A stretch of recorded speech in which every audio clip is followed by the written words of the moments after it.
chian na te kinga kanan na te zong puri thi thinga tua zalen na min petu kalungay ni hian itne na lo không nghe kalang le min đâu tu te khan dai shiam chua ka chung ril liam zau ta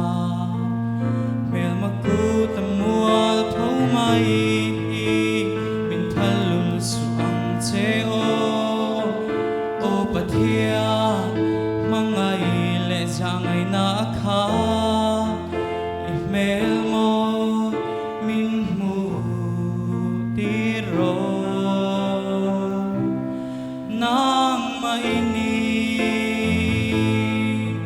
mani chau a him na chu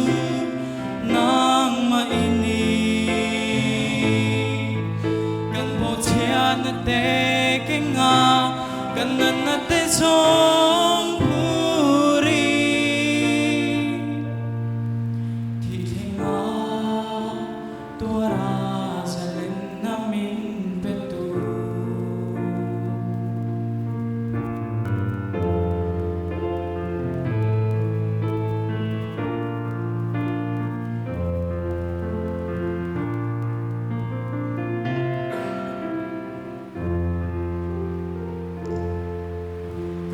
cha ni lo then hun po i me na ka du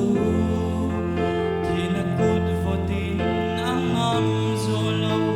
lalwa ka ta inni mi thia lim pham kim ten ne thingi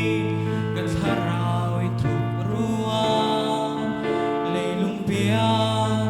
la ya tal to biram no chu chan vau ani